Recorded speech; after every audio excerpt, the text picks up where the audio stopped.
نحمده ونصلي على رسوله الكريم اما بعد فاعوذ بالله من الشيطان الرجيم بسم الله الرحمن الرحيم قال الله تبارك وتعالى في كلامه المجيد والفرقان الحميد بئس ما اشتروا به انفسهم من يكفروا بما انزل الله بغيا ان ينزل الله من فضله على من يشاء من عباده فباءوا بغضب على غضب وللكافرين عذاب مهين صدق اللہ العلی العظیم۔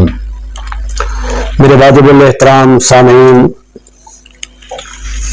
ان آیات کے اندر اللہ رب العالمین اپنی کتاب کے نازل ہونے کے بعد اس کا انکار اور اس پر ایمان نہ لے آنے کے بارے میں ارشاد فرما رہے ہیں۔ فرمایا برا ہے ان کا اپنی ذات کے لیے خرید کرنا، یعنی ان لوگوں نے جنہوں نے قرآن مجید کو جھٹلایا،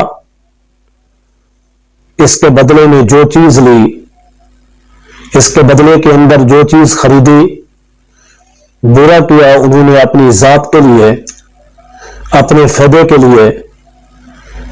دنیا کے اندر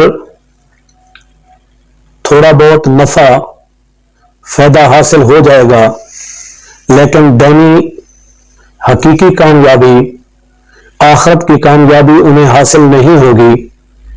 اسی طرح دنیا کے اندر جو سکون، محبت، احترام، تعلق قرآن مجید کی وجہ سے انہیں ملتا، وہ بھی انہیں نہیں ملے گا۔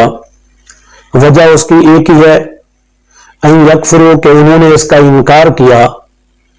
بما انزل اللہ بغیا، اللہ تعالیٰ فرما رہے ہیں کہ جو کچھ ہم نے نازل کیا، یعنی یہ پیغام تو ہمارا تھا، یہ کتاب ہماری تھی، ہم نے ہی اس کا نزول کیا، ہماری طرف سے ہی یہ حضور علیہ الصلوۃ والسلام پر نازل ہوئی۔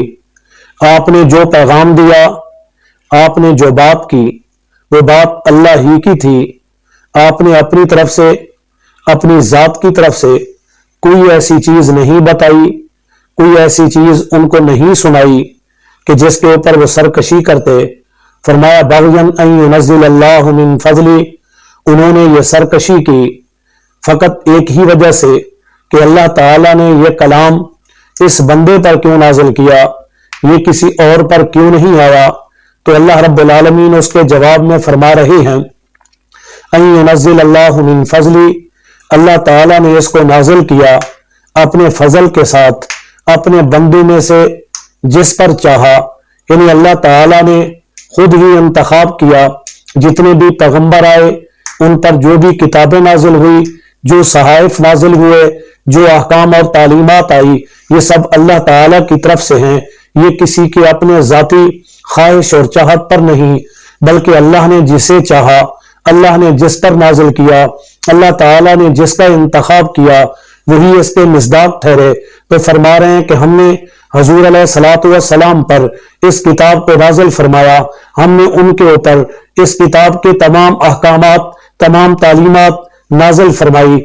اب اس کے انکار پر ان لوگوں کو کیا ملا؟ فرمایا فباؤوا بغضب علی غضب، تمہیں سوائے غضب کے اور کچھ ملنے والا نہیں، یعنی جو بھی لوٹے گا وہ غضب ہی غضب ہوگا، جو بھی تمہاری طرف آئے گا وہ اللہ کی نافرمانی کی وجہ سے اللہ کی ناراضگی ہی ملے گی، اللہ تعالیٰ کی طرف سے سختی ہی تم پر آئے گی۔ تم جتنا انکار کرتے جاؤ گے، تم جتنی مخالفت کرتے جاؤ گے، اللہ تعالیٰ اس کے بدلے میں اپنے غصے کو بڑھاتے جائیں گے، اپنے غضب کو بڑھاتے جائیں گے۔ اس لیے فرمایا وَلِلْكَافِرِينَ عَذَابٌ مُّهِينٌ، کافروں کے لیے فقط ایک ہی چیز ہے، وہ ہے دردناک عذاب۔ کافروں کے لیے ایک ہے، وہ ہے سخت عذاب۔ اللہ تعالیٰ فرما رہے ہیں کہ ان کے اوپر ہم سخت عذاب کو نازل کریں گے۔